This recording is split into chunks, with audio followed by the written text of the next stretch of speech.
Okay. All right, Toasty, you ready? No? You're not?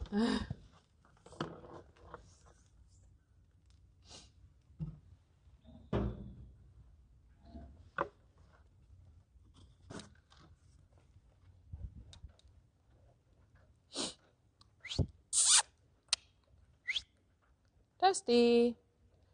Lace.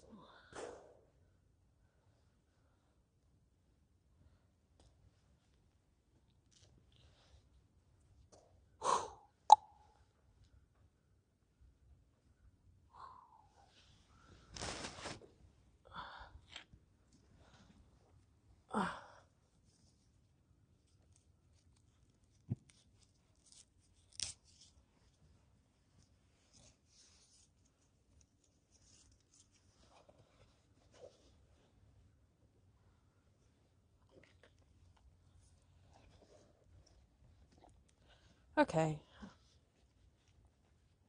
Today I wanted to ask Toast to help me demonstrate a exercise that I've been doing a lot with clients lately.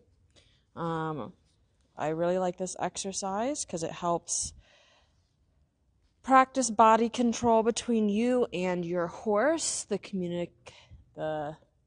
effective communication, especially if you got a horse that's really smart like Toast here, who catches on to patterns very quickly and kind of gets ahead. It's a good one to kind of keep them with us. And so I'm going to start from the very beginning, and we're going to kind of go over the building blocks of what communication is needed in order to put the variables in the equation that makes this exercise. So I'll always kind of start off before I ask for an entire exercise, especially if it's a little bit complex in the behavior I'm asking, is to break it down into smaller bite-sized pieces, see if we can practice that with ease, and then put them all together into a bigger ask. So the first thing that I'm going to do, I'm going to see if we can get the back up, and then I'm going to see if we can move the shoulders independently. And stuff that I'm going to be looking for here, since this is a lunging exercise, is can I move the shoulders out effectively? Because a issue I see with a lot of horses on the lunge is that they will collapse part of the circle or push in and kind of get into our personal bubble there. So that's something I'm going to be looking for before we actually put everything into action so that we can address it before it becomes a problem. So first thing I'm going to do here is I'm going to just check in with my horse, seeing how they're feeling today. We are in the middle of a big melt right now after some snow and ice, and so there's some sounds out there. We can see Toast has got her ears pointed towards the scary end of the arena over there. So I'm kind of just gathering that data that might be a little bit of a distraction here. I can see that she's a little bit concerned in her eye, and so I'm going to ask her and see if we can just relax her neck, which is where she keeps a lot of her tension. Good girl. So now I'm going to ask first to see if we can back up. Good girl. And when I'm asking these things, I want to start as soft as I possibly can. I can always increase to make myself more clear, but at the end of the day, my goal is for my horse to be able to pick up on very slight and quiet suggestions. Good girl. Because I want my horse to be nice and light under saddle, and so I'm going to have to give them the opportunity to do that on the ground as well. Again, we're seeing the attention being drawn to this corner of the arena, and so again, that's totally fine. This is the horse that I have today. I'm just going to acknowledge that so I can work with it. Asking for more backup here. She's a little crooked, so how I'm asking is going to be different. Good. And then when we get the right answer, we give a little release as acknowledgement of the correct answer. Good. And then we can always ask for more. She is desiring that part of the arena over there, and so I can make a decision here whether I want her to move her shoulders that way or this way. I could set her up for what it would probably be the easiest, which is to move in the direction that her attention is. However, since she's already crooked, I do want her shoulders to move towards the camera here. So I'm going to open up my door. I see that she's acknowledged it. And then I can use my whip, good, to bring attention to that outside shoulder. And so the first few steps I really liked.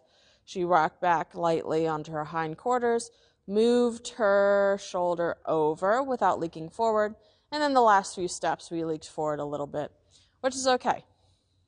We can always refine. I just want to start from a basic understanding, and then I can ask for little tidbits to be cleaner. Again, we're checking that corner of the arena. I'm going to ask her to back up, and then notice how she crookeds herself. Good. Good. I know. And again, I'm going to open the door. I'm going to wait for acknowledgement. We see the light bend in the neck. Good, good, good. And so that time I kind of stepped into her a little bit just to communicate. I don't want any forward movement. I just want the side movement. Good. Now I'm going to ask for the shoulder to go the other way. Good. Good. Really nice. That was perfect. Exactly what I'm looking for. Toast is very good at this.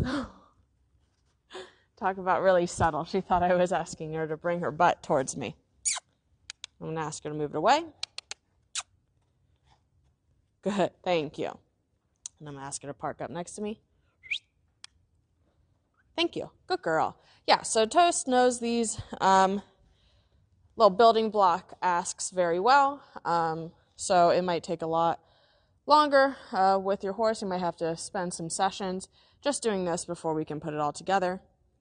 Toast has not done this exercise as a whole before, but she has all of the knowledge to understand it pretty easily.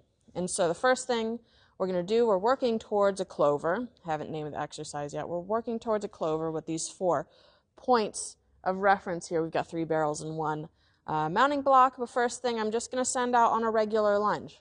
So again, whenever I start my horses lunging, I ask them to create some space for me, whether that's backing up or just yielding the shoulder. Good girl. Because if they feel the need to go off and buck and play, that's totally fine for them to express that energy. Away, not towards. Good girl. I'm going to send them out on a lunge. And so here even she's crowding me with the shoulder, right? So I don't have to make a big deal out of it. I can just kind of reset ourselves up and re-explain that I need a little more space. So I'm going to ask for the backup. Good. I'm going to reorganize myself. Ask for more backup. Good. She's desiring to go out right. I'll oblige her. But I want to be very specific. Hey, I need that shoulder to move over. Good. And now you can go out. Good. Good. And so now I'm going to just send my horse out on a casual walk lunge. I'm going to ask for a little bit of energy. Nothing crazy, just so we're not dragging our feet. Now at this point, I'm establishing when I have my horse on a lunge, I really want to send them out, have them maintain themselves, and then when I need to chime in, I'll chime in, whether that's me asking them to do something different, or if they check in with me and say, hey, what should I be doing, then I can answer them. Good girl. And so I'm going to just let her be out there. I'm going to gather some data while she's out there maintaining herself. First, I'm going to think about me. Am I tense? Am I stressed? Is there anything worried on my mind that I'm concerned about? You know, if I have a spooky horse, are they going to spook in the corner and then come and, kind of crush my space a little bit?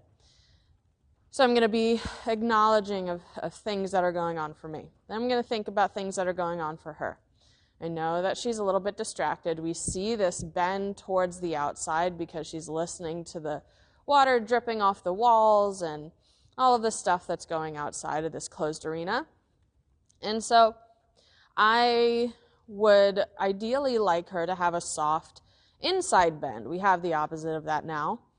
And so I'm not going to force it or anything like that, but I might use my whip there, good, to just bring attention to that inside shoulder until she can soften it. Good. Creating a light inside bend. It's not perfect. It's not going to be maintained because she's also a bit out of shape. She really hasn't had any work done this winter. And so she's going to bounce back from noticing me asking the soft shoulder, and then she's going to bounce back to, kind of bulging with that inside shoulder. And that's okay for where we are today. We'll just work on it over time, doing light reps. Okay, and so now that we have some information, I'm going to work on moving my circle.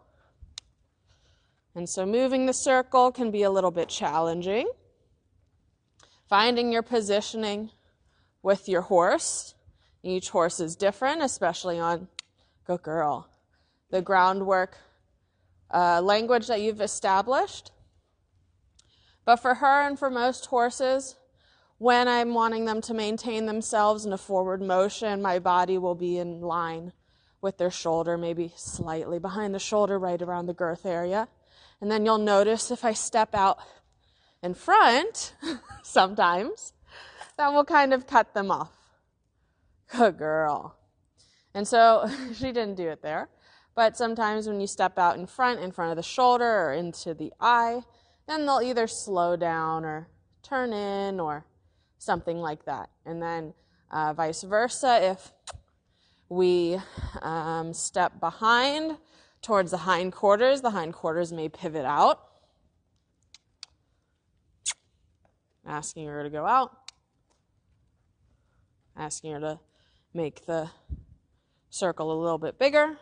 I was lazy and didn't create space before sending her out this time because I know her and I feel pretty good about predicting her. However, if this was a random horse I didn't know, I'd be a lot more mindful of the space. Again, we're seeing a little bit of the shoulder on the inside here. Just good data to think about. Moving my circle, utilizing each of these corners. I got in front of her eye there and she kind of came towards me.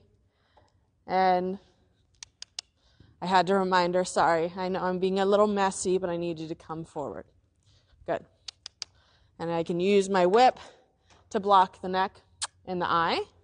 Say, hey, this door is closed. I need to go straight. We're just walking together on the lunge.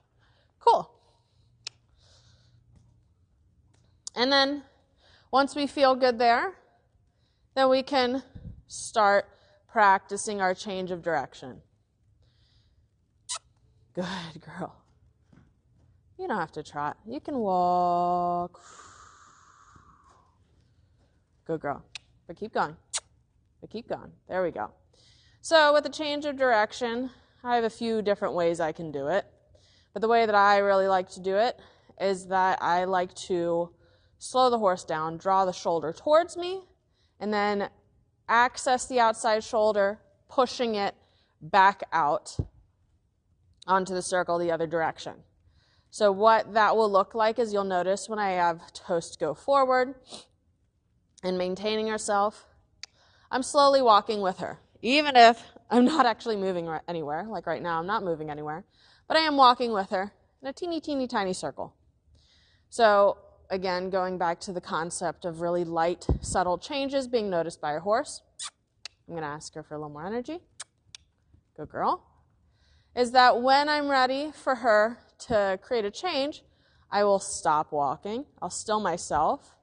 You can see her notice. I'm going to try to slow this down. I'm going to switch my hands.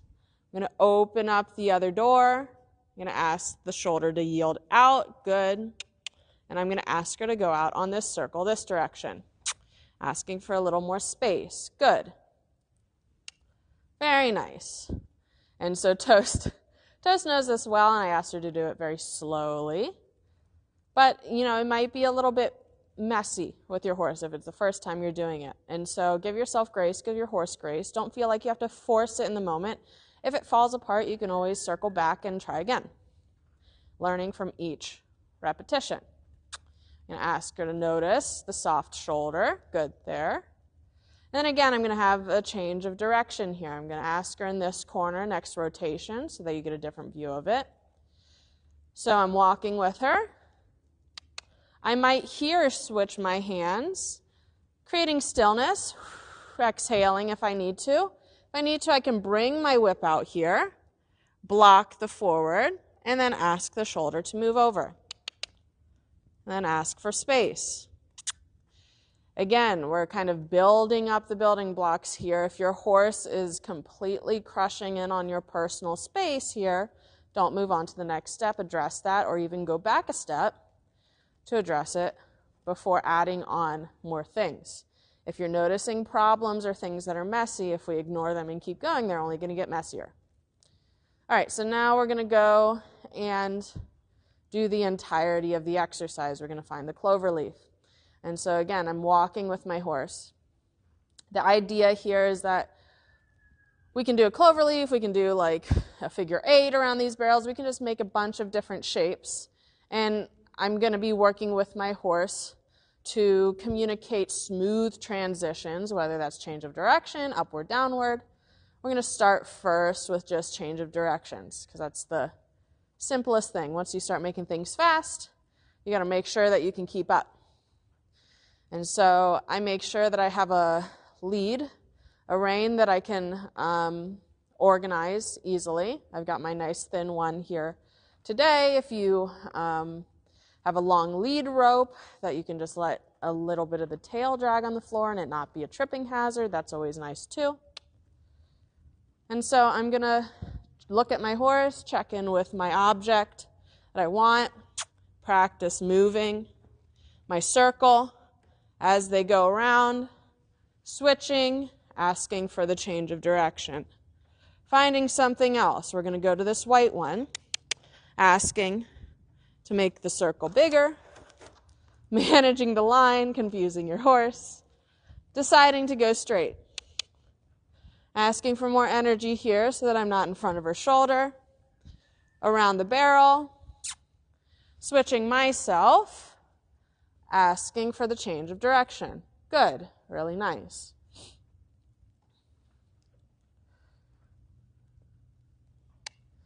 Noticing still. Ow, I decided at the last moment I want you to do this one. Thank you. And then we get stuck. And then we allow our horse to think it through. She likes to step on the mounting block. That's what she's requesting. And then changing direction. Good. Coming to this diagonal. This is not quite a cloverleaf, but that's the fun of this exercise, is you can kind of go on the fly, see what's going to be possible for your horse, making decisions that are viable, and set your horse up for success, making adjustments on the fly, because sometimes what we plan just isn't going to come to fruition. And then once you see that, then you can decide to do something else. And again, so if I'm here, and I want my horse to go all the way to the white one over there, and it just doesn't seem like we're going to make it, I can say, okay, let's circle here in the center. And then on the next rotation, we'll find it. Good girl.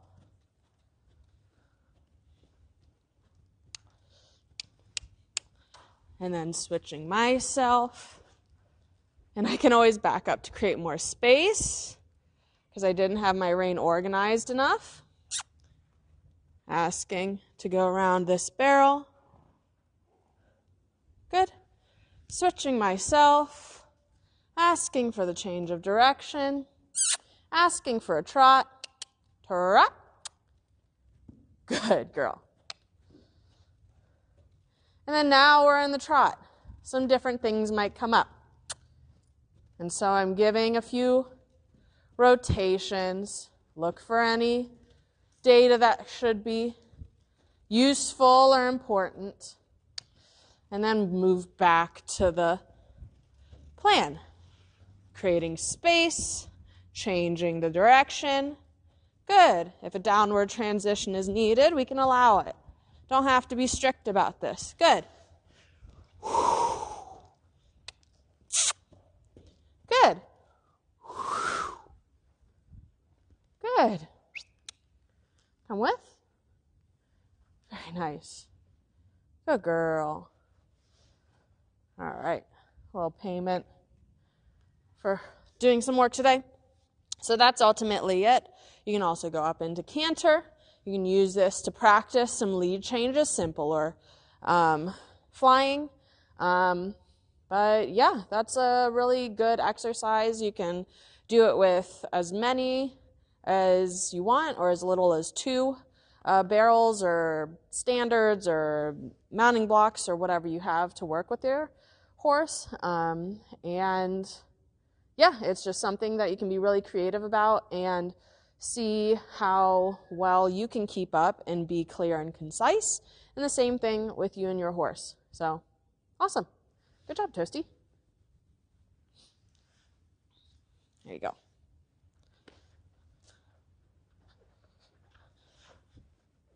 Perfect.